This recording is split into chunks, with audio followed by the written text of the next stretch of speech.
You may have realized that being healthy feels different than it did in the past now that you're over 50. If you want to maximize your health potential but don't have time to read through overwhelming pages of Google links, this is the show for you. Welcome to Healthy Tips After 50.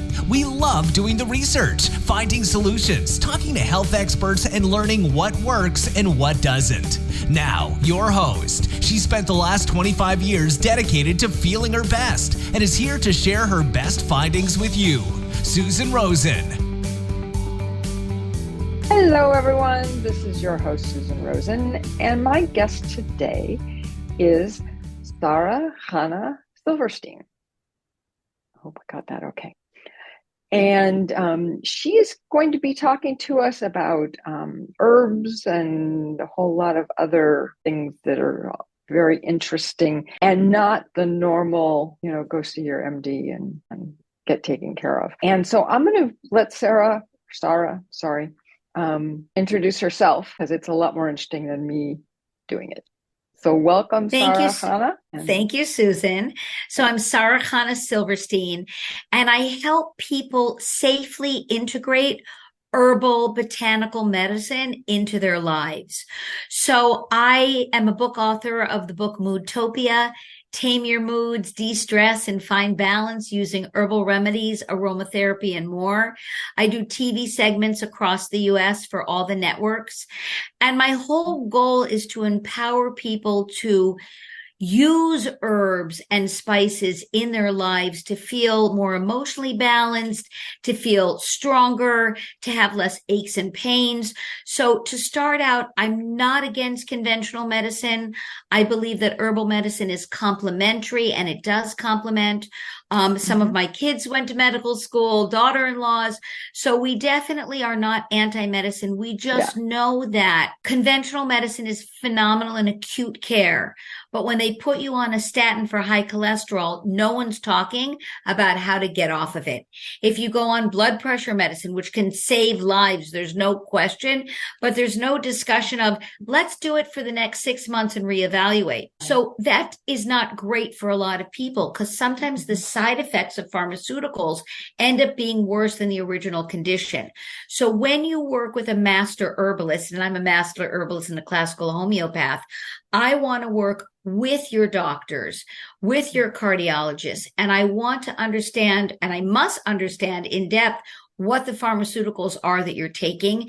And then I'm going to help integrate plant-based botanical medicines that will help either alleviate the side effects if you must take this medicine, or if you're on the medicine for a short period of time, I'm going to teach you with the approval of your doctor how to then branch over into botanical plant-based medicines.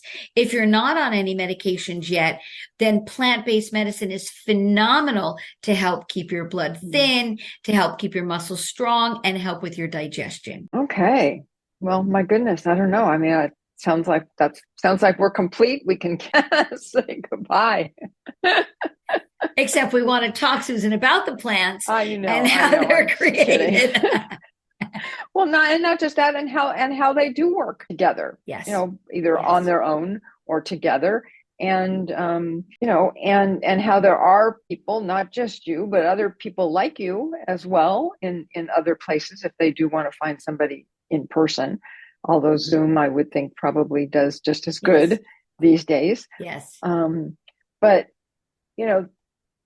this is not a new subject. This is not a new. It's bringing ancient wisdom back to the modern person. So this is not new This is not new knowledge. The problem is it's gotten lost along the way. But plant-based medicine has been used. We have documentation for the last 5,000 years. Yeah. We had midwives in every community, and they took care of women's health, men's health, pediatrics. They were also bone setters. And they say that if you want to heal a person, see what grows around them. So I'm from Brooklyn, New York, and I was taking a class in Midtown Manhattan with a master herbalist. I was not yet a master herbalist myself. And she said, if you want to heal a person, see what grows around them. So I was like, I was like, have you been to Brooklyn? We have like fire escapes, dog poop, lots of cars. We have a lot of garbage. Like, which thing are we using to help heal people? She said, Sara Chana, open your eyes, and gave me a book, a Peterson guide to medicinal herbs. So I took a walk around my neighborhood, and within the first block, I found 5 medicinal plants growing. Now, I'm not necessarily going to make my medicine for my clients from herbs grown in Brooklyn, but I couldn't believe it. Like right out in front of my house is a ginkgo tree. Really? Now, ginkgo has been used for generations. Ginkgo is a very interesting plant. Usually we harvest the plants in the spring or the summer. If we're using root base, or if you're using the root of a plant, we'll then harvest it more in the fall. But it's interesting with ginkgo because when the leaves are green, they're not as medicinal as when they turn yellow. So it's an exception for a leaf plant when we use it and make it into medicine. Ginkgo is phenomenal because it helps with memory. It circulates blood to the tips of your fingers, to the tips of your toes, up to the top of your head. It also helps with asthma. So if you live in a place like Brooklyn, I mean, who doesn't have trouble breathing with all the cars? And who doesn't feel a little bit foggy? I mean, it never really gets dark here because there's lights on, there's sirens all the time. So what a perfect plant to have growing right here in the middle of Brooklyn, ginkgo, and it's medicinal. And if I needed to, if all the pharmacies shut down, everything closed down, and I had clients that really had asthma or really had circulatory problems, I could go out there and make them a medicine, which is phenomenal. Very interesting. In Puerto Rico, when they lost power for over a year, there was an herbalist that went there, and she literally like brought 2 suitcases worth of herbs because remember, there was no electricity for months and months. There were people that were on blood pressure medicine, on statins, and she went from neighborhood to neighborhood, taught them what grew in the area, how to turn it into medicine, because where were they going to get medicine? They were poor people. And she wrote just to start with, and she wrote amazing articles about how when people learned to identify the plants in their neighborhood, process them, make them into a tea or a tincture, which we'll talk about, they healed just by being able to be empowered to heal themselves. And she said it was a phenomenon to see. Oh, I bet. Yeah, that, and so much fun besides, you know. Absolutely. So in Brooklyn, around the corner, I found another plant called mullein. Mullein is a plant that grows beautifully in really rotten environments, like on the side of roads, in alleyways. And the leaves are beautiful, and they have this beautiful fuzz to them. They're soft and delicate. They also help with lung infections, different than asthma, chronic bronchitis. If you get pneumonia, you can drink mullein tea. You can make it in tincture. And the flowers are this gorgeous yellow flower that you can make into an oil, and you can put it in children's ears or behind children's ears for ear infections. So growing in an alleyway already, there's 2 phenomenal plants growing. Wow. Huh. Yeah, I wish when I was growing up we knew about mullein. Huh. All the kids in my family had ear infections like crazy. Right. So around the next corner was a plant called elderflower. Now, we all know about elderberry. Elderberry is a great vitamin C. It is an herb that we tend to mix with other herbs. It's not so strong. It's much more of a gentle vitamin C, but the flower before the berry grows is a natural antihistamine. So all those kids that have the ear infections, usually the congestion starts in the nose. They don't know how to blow their nose. They inhale it back. It goes in the eustachian tubes. And elderflower is a natural antihistamine. So it helps with fall allergies and spring allergies. So here's these plants growing all around me, Susan. My mind was completely blown. I was young and dumb and didn't understand.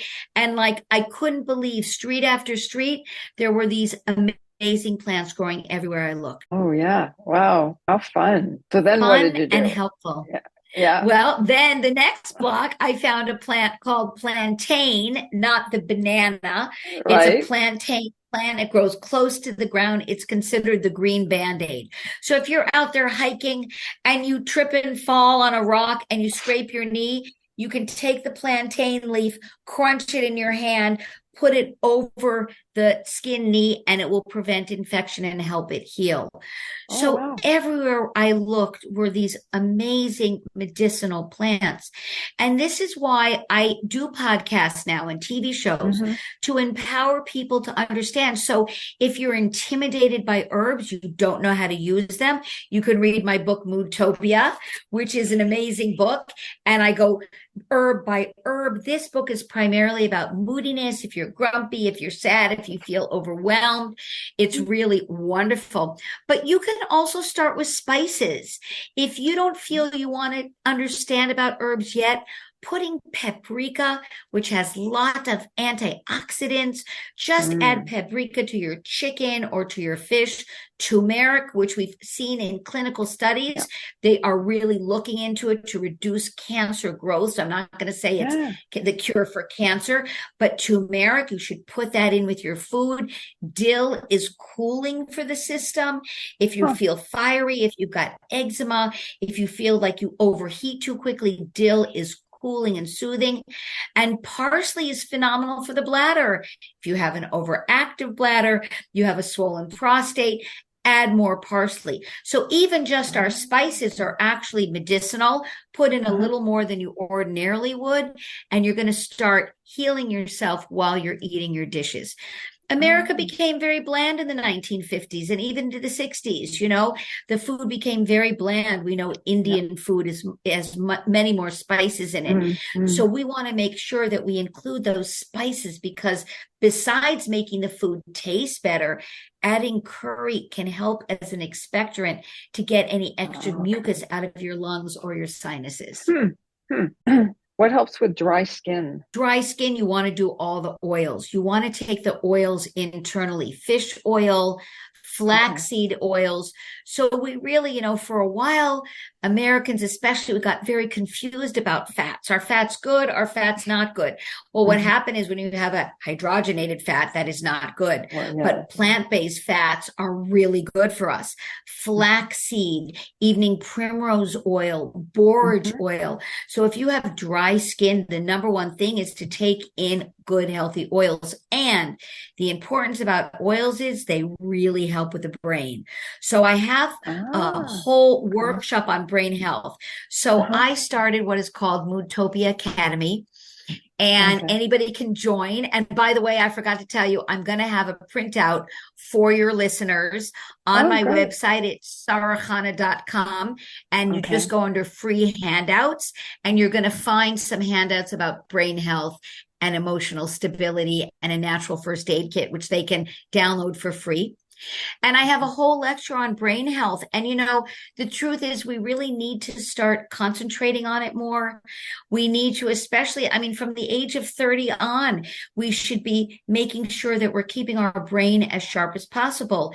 And Hmm. herbs and good oils are specifically important. So I brought an herb called bacopa. Mm. Bacopa is an herb that they use in India. They use it in Ayurvedic medicine. Not sure if you can see it. And Bacopa is specific for brain fog. Ginkgo, which we discussed, is also, but Bacopa is also an herb you can take daily. It's called an adaptogen. An Uh-huh. adaptogen is what it kind of helps whatever part of the body needs it, and it helps you feel more focused and able to concentrate better. Okay. Okay. I think I tried Bacopa at some point. I think I have a bottle of it here somewhere. It wasn't liquid, it was See, in you pill. forgot whether you tried it. You definitely need that Yeah, no, Bacopa. no. I think because I remember I was clearing out the cupboard the other day. I was like, oh yeah, the Bacopa. Okay. Yeah, no, I think I had a bad reaction to it, but that's typical for me. I have bad reactions to half of what I eat and take. So it's rare to have a bad reaction to Bacopa, but anybody could Uh-huh. have a reaction to, a strawberry or a blueberry. So I used to if be you're allergic to strawberries. Yeah. there you go. Yeah. Oh, So yeah. if you want to work on your memory, one of the amazing things for your memory is becoming aware of your surroundings. For instance, Mm. we all kind of live in a daze. We're all kind of rushing and we're going from Mm. our car to our next appointment. What's Mm. amazing, Susan, is to start to get in the habit of noticing. Pretend like you're a detective. Pretend like you're a CIA agent or a spy. I always tease my clients as we age. When you come into a room, Susan, you should see, where's my escape route? How many windows are in the room? How many doors are there? Look at the color of the walls. Look at the carpet or the wood.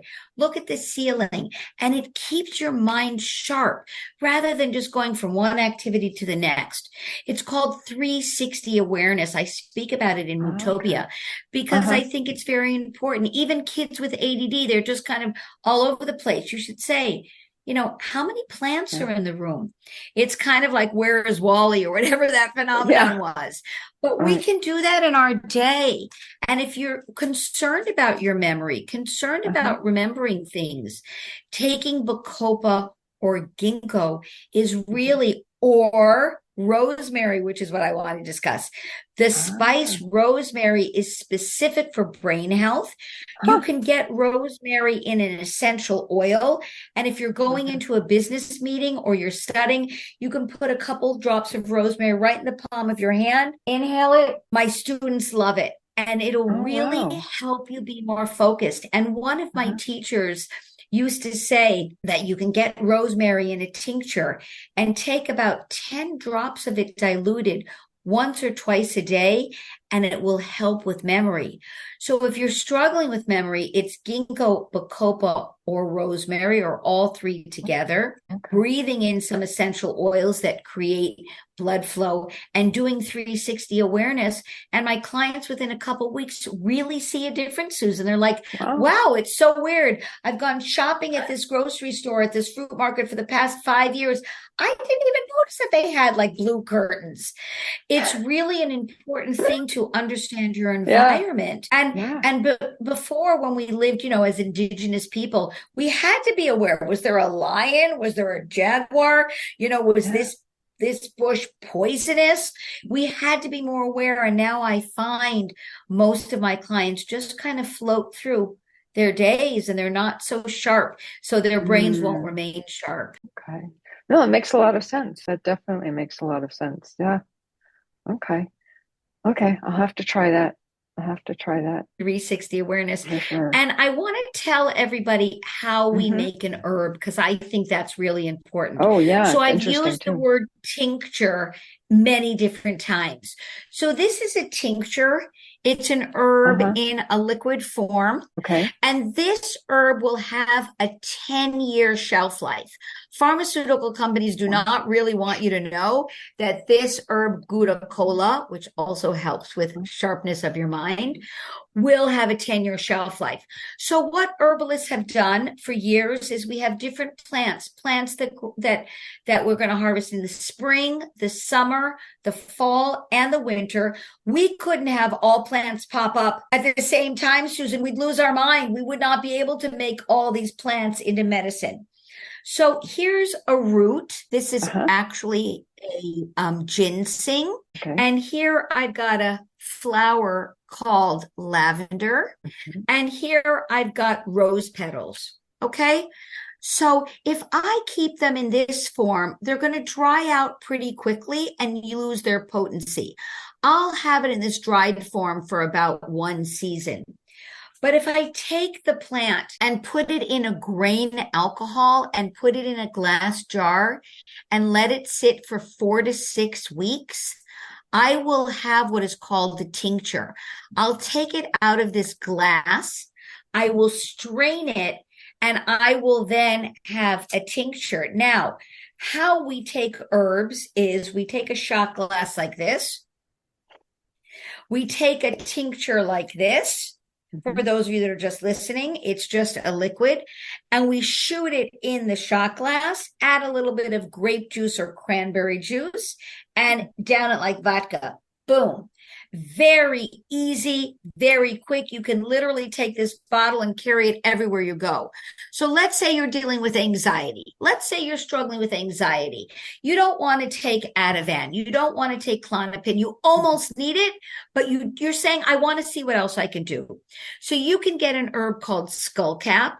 Skullcap is for nervous anxiety. You can get a little small bottle like this. You can keep it in your tummy pack, your backpack, your briefcase.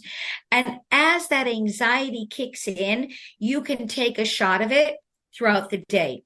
You can take it once a day, 3 times a day, or up to 5 times a day. If you want to take it preventatively, you're like, I don't want to get to the point where I really panic, but I'm going through a lot. Someone could be going through a divorce. They could have just started a new job. They could have had to relocate. So many reasons to be anxious. So many. They could have a parent that's not well, a child that's not well, God forbid. You're just going through normal anxiousness.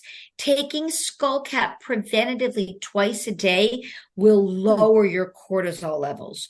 So we get anxious when our cortisol levels get too high. It's really a physiological response. So taking an herb like skullcap can lower it. Now, let's say you're a tea drinker. If you say, Sara Chana, I want to take the herb the way that it is, you can on Amazon for like 10, 15 bucks buy. This is a glass jar. It's got a filter on top up here, which I love. You can fill it with an herb like ginkgo or skullcap or Gouda cola, which I just discussed, also helps if you have a foggy mind. Put some honey in it, pour some hot water, and carry this around and sip on it throughout the day. If you want to have a medicinal tea on your desk, you can buy a beautiful little teapot like this. It's got the filter on the inside. So when I'm working with a client, it depends. Are they neurotic, type A personality, working 3 jobs, having too many kids, or running around? I'm going to for sure give them a tincture. Quick, fast, takes 1 minute. You could literally, even if you don't have anywhere to dilute it, you could just take it and drop this under your tongue. And or if you have kids or grandkids, doing it in tincture form is quick and efficient, and you can carry it wherever you want. You can get a 2-ounce one and bring it on a plane. If you do like to drink tea and you want to include more medicinal teas into your life, then you can get this wonderful teapot. And we can discuss an herb called nettles. Nettles is an herb that has, there you go, high in all the trace vitamins and nutrients. I guess you don't have a bad reaction to it. There you go. No, I don't. In fact, it helps me with my allergies. It helps me not to have reactions to food. Absolutely. So for allergies, we do freeze-dried nettles. There's one time of the year that it has a natural antihistamine in it. We usually freeze dry it and give it in capsules. If you feel like you're not eating enough salads, your diet is not balanced enough, you don't take the time to eat, then I would suggest you do nettle leaf in tea form, because the hot water breaks down all the vitamins and nutrients into the water. So some plants are not water soluble, like back to our ginseng, that's a root. It's not going to be so water soluble. It's not going to break down. It's hard. It sits in the ground. It's got a lot of water and snow on it throughout the year. This we'd want a tincture where we put a grain alcohol because it'll break it down. But if we have a plant that has a soft leaf, we can do it in tea form. So there's herbs like lemon balm, which are antiviral and they're calming and soothing. Again, we have that nettles, which we really love because it's nutrients. And let's go to rose petal for a moment. Rose petal helps with broken hearts. Someone that lost their job, or their best friend moved away, or their child stopped speaking to them for whatever reason. Roses help with broken hearts. You can do it in tea form or tincture form. So think about this, Susan. When you go to the hospital, most people bring roses. Why did rose become the popular flower to bring? Because it does help in clinical studies with broken hearts. So we have the patient that's not feeling well, could be very sad and overwhelmed that they're in a hospital bed, you bring them roses, and clinical studies show just looking at flowers, just receiving flowers lowers the cortisol stress hormones and make people feel good. But what about the caregivers? We forget about the caregivers, the people that are going to work and then coming to the hospital and visit, making sure the bills are paid. They can also be brokenhearted. So rose tea helps soothe a broken heart. Oh, wow. So these plants are here to help us. I mean, who knew all roses are edible except the ones Really? at the florist? All Yeah. wild roses are edible, every single one, except the ones in Oh, the florist, because they okay. add different chemicals and different colorings to make them stay longer and grow bigger. But Right. in the That wild, makes or if sense. you have roses in your backyard, they're Mhm. all edible. The rose hips are very high in Mhm. vitamin C, and Right. you can make rose hip tea high in Mhm. vitamin C. You can add it to your chicken, add it to your fish, and the rose petals are really when you're going through a hard time. Is that also just the scent that comes out? I mean, that's why everybody loves It, smelling roses, right? People love it. So Yeah. rose essential oil is very expensive. It's Mhm. something like, and don't quote me because I have it written down, it's something like 40 pounds of rose petals make like a quarter ounce Yeah, of I was gonna rose say, yeah, essential a oil. little, yeah. Pure rose essential oils is expensive. They use it a lot in cosmetics, and it Mm. is one of the most amazing exotic scents on the planet. Mhm. Breathing them, inhaling a regular rose is also medicinal, but taking it internally in a tea is far more Ah, medicinal. It okay. goes in your stomach, into your bloodstream, and it really can help with varicose veins. It can Oh, help with wow. a broken heart. It's really amazing. I have to look into that. I don't think I have a lot of no, I'm not big on the varicose veins. Not yet. But Old some of enough, your but listeners not. will be. Absolutely. Oh, yeah. So you can see this is why I do these podcasts, Mhm. because I want people to understand that the plants are here to heal us. Becoming the industrialized nation was phenomenal. I mean, I love driving my car. I love my dishwasher. I love my washing machine. Don't get me wrong. I really love modern technology. I love my computers and my cell phones, but these are not so healing to our bodies. Whereas even just going out to a park and taking your shoes off and Mhm. standing in the ground will make you feel more Ah, rooted, and it makes you feel better. mhm. So even more so when we bring these plants into our bodies, they heal from the inside out. And I just feel people don't know about it anymore, Susan. I feel people are intimidated by it. There's Yeah. all these warnings on all these herbs. And certainly, the big drug companies don't want us to know about these plant-based medicines because they may lose a little bit of money. If I'm going through a hard time emotionally, let's go to lavender, which I brought up. Lavender is for stuck sadness.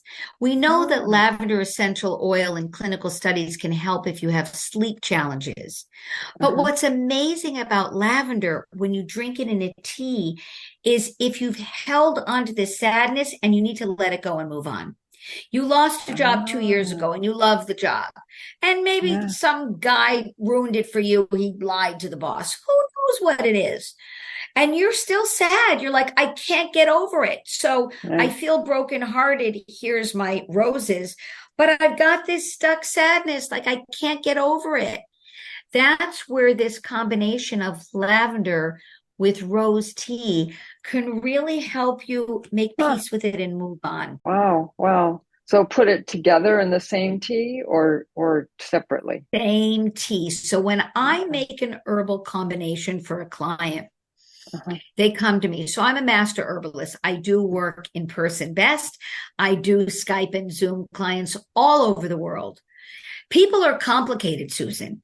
They're not just Really? You brokenhearted. think? They can be, yeah, they can be angry, overwhelmed, the biggest sweetie pies in the world, do a lot of kindness, and are constipated. So I can try to find one herb that's going to fit the constipation and the sadness, whatever they're going through. But what I do is I usually mix anywhere from 5 to 7 herbs together in one bottle. Interesting. Okay. So I can treat, maybe they have sinus infections and they get a postnasal drip in the winter and they tend to get anxious, and they're the opposite. They get loose stools. So I'm going to make a combination that they can take 2 to 3 times a day over the whole winter season or the fall.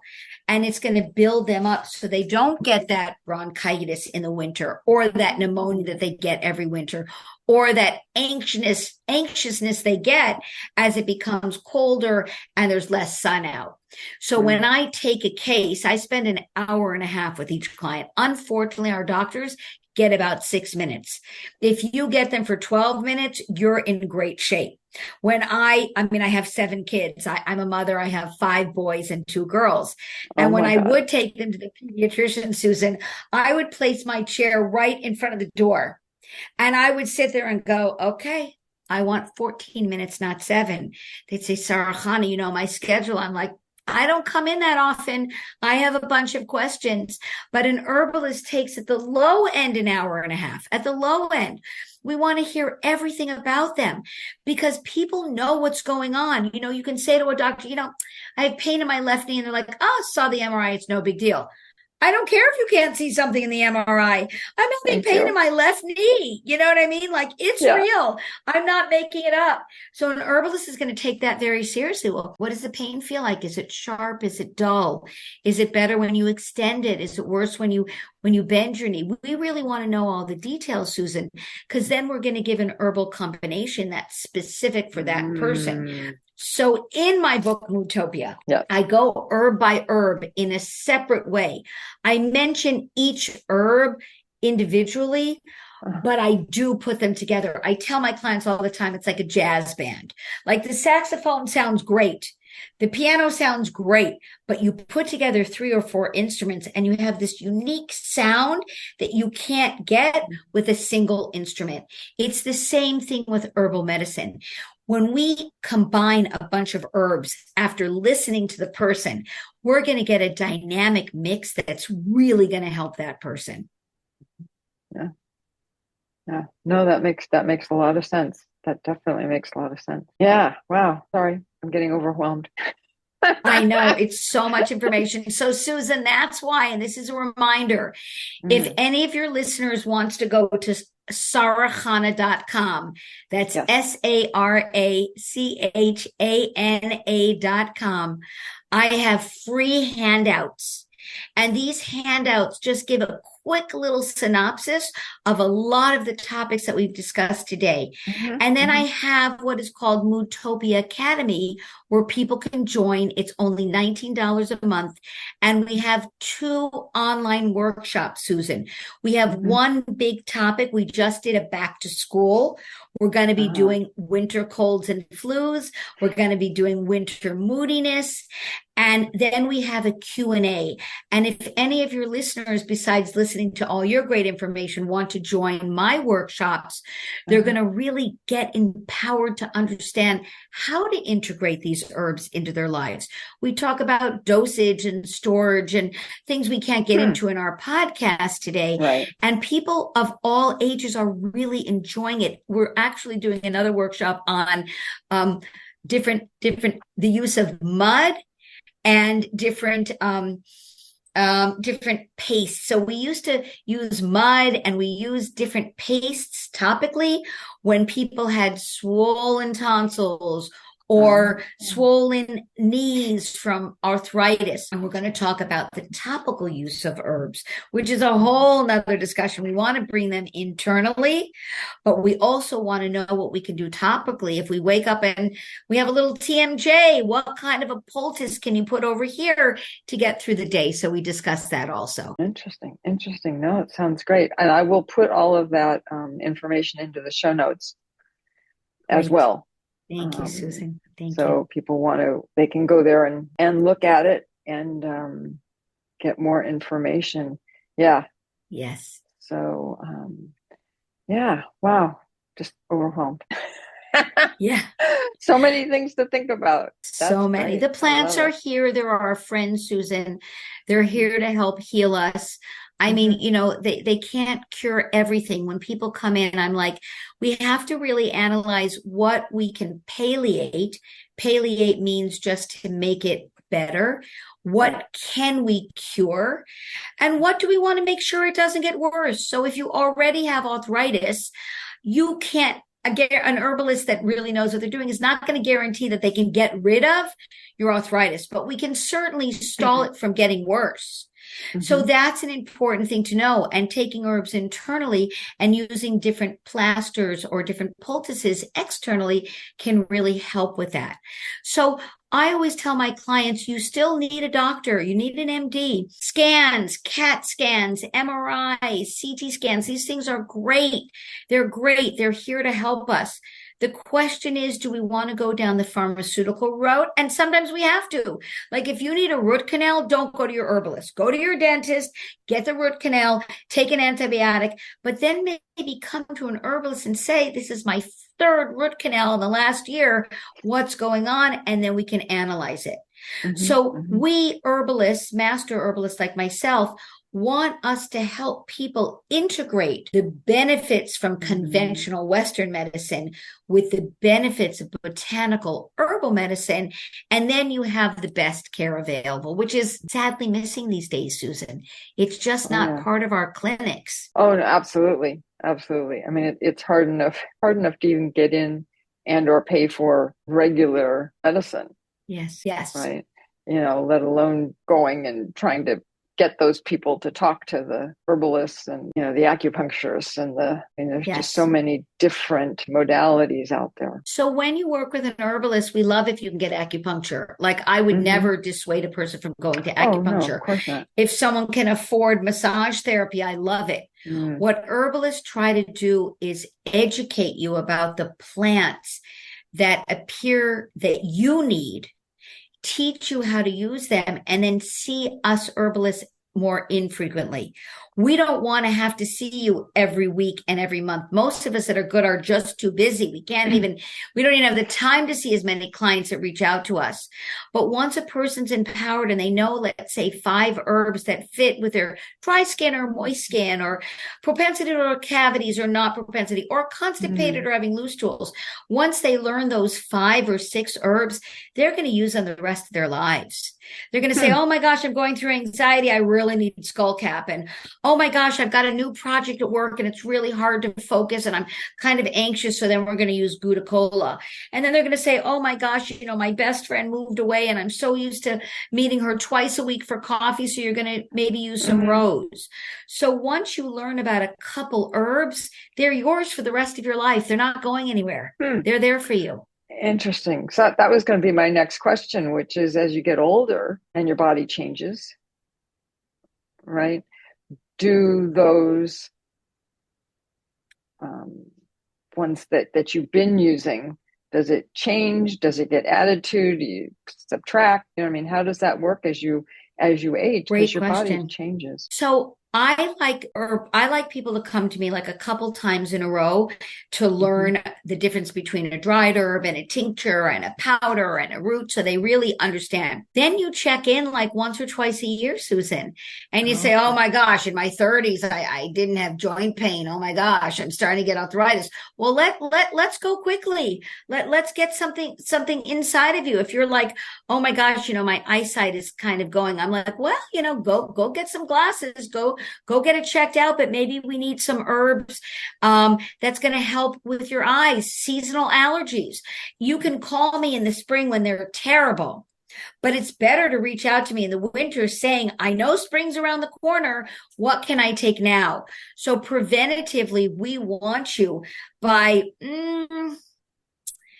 certainly if the allergies are going to come really the end of April to May, I want you by March taking herbs. Uh-huh. I want you taking your freeze-dried nettles in March, not waiting till you have an explosion of allergies. If you have fall allergies, they're, right around the corner. I want in August, September that you're going to be taking your allergies for the fall. So Hmm. once you work with an herbalist, you learn how and when to take herbs. And certainly as you age, your herbal needs will change and morph. That's the way it is. Yeah. Yeah. Well, that's how it all works, right? Sorry. I'm always whacking my hand on my desk. I don't suppose you could help with that, huh? Well, you could Oh, do a well. little Pilates maybe. And, Yeah, I I love know. I know. Pilates, Well, body awareness, pay building up your attention. That's strength, right. your proprioception. Yeah. So see, herbalists always have great ideas. Oh, of course. How silly of me. Thank you. Um, yeah, yeah. No, I think it's very important. I also think it's one of those things, and I will say this for myself as well, that I have looked at and said, "Oh, I need to go do that. Oh, I need to go do that." And then life intervenes, and and then I have you on my show and I it's do like, know. "Oh, I didn't go and do that, did I?" Oh. Well, that's why these podcasts are around, Susan, to remind Yeah. people. You know, they say in advertising you have to hear something 9 times before you really understand the product. That's why these commercials repeat themselves. So the more I do podcasts and TV Hmm. shows and remind people about plant-based medicine, because you said at the beginning of the show, this is not new knowledge. We just kind of lost it along the way. Yeah. Then the more people hear about it and understand it and get that desire to explore, they really, and again, you don't even have to find 5 herbs. You can find one essential oil you love and 2 herbs you love, and you're good to go. That's what I'm doing in my life, and it will make a big difference. People will see it and feel it. Okay. It sounds like a something we all need to do. Absolutely. Absolutely. Yeah. Okay. Well, I think that's unless you have anything else, any other gems of information that you want to tell us about, um, I will wrap up here. I can conclude with saying that each person is unique and different. My son's getting a PhD in physics, and he called me one day and said, "Ma, do you know what the future of medicine is going to be?" And I'm like, "Tell me." He goes, "It's going to be individualized medicine." And I'm like, "Oh, well, that's what herbalists have been doing all along." So I think if any of your listeners want to take a plunge and work with an herbalist, Yeah. you'll be really surprised, because most of our training is being a good active listener and really listening to what the person has to say. Mhm. And, Yeah. even me as a consumer, when I go to the doctor, like they sometimes listen. It depends on the doctor. It depends on how busy they are. But herbalists want to hear everything. And I think that every person is so individual, and they really deserve to have that one-on-one experience with an herbalist. And if any of your listeners are on Instagram, it's Sara Chana SaraChanas. And I do little 1-minute clips on different herbs as they're growing. Ah, And interesting. and you'll all of a sudden say, "Oh my gosh, I never thought that I needed plantain tea." And then you're going to also be thinking as an individual. Like, as an herbalist, I want to think of you as an individual. Yeah. But we also have to start thinking of ourselves as individual. Ah. Like you may not have a broken heart, Susan. You may not need rose tea, but your best friend might. Does that make sense? Hmm. So Oh I, as yeah. an individual, I need nettles. I don't need rose. So the second we think of ourselves as part of the human race, of course, but as an individual, we'll also begin to know how to ask questions to our doctors. So when clients Mm. come to me and they get that hour-and-a-half consult, and I know they also need to see their practitioner, we kind of coach them on how to get the most out of your practitioner. We know the practitioner has to write a lot of notes. There's a lot of malpractice. They get 7 minutes. So what do you want to focus in? You can't tell them, unfortunately, your 10 complaints. They're not going to have time to do it. So Right. maybe you need to pre-make 3 visits with the practitioner Mhm. every 6 weeks apart and say, "Today I want to work on my gout. What do you think about your gout?" So they're going to mention a medicine. They're going to work with the herbalist. We're going to decide together. Maybe the next time they're going to say, "Let's work on, I've been having back pain." So Mhm. when you work with an herbalist, Susan, you really also know how to get the most out of Western allopathic doctors. Yeah, yeah, which I think there are a lot of people who do need to be educated on that. Yes, absolutely. Yeah, yeah, for sure. For sure. Interesting. Okay. Well, with that, then I will wrap up and I will say thank you very much to Sara Chana. And that my usual, which is that neither of us, and this always sounds so strange, especially when I do have doctors on, is that neither of us are doctors. And none of this should be taken as medical advice. So with that, It's guidance. it's It's guidance. There you absolute go. I love guidance. it. Okay, that's good. I like that. And with that, I will tell everybody that I will be seeing them next week. This has been Healthy Tips After 50 with Susan Rosen. To stay on the cutting edge of the most effective health strategies, subscribe to this podcast and let us know what you thought of the show with a comment or like on iTunes. Visit healthytipsafter50.com for this episode's show notes, more resources, and free offers.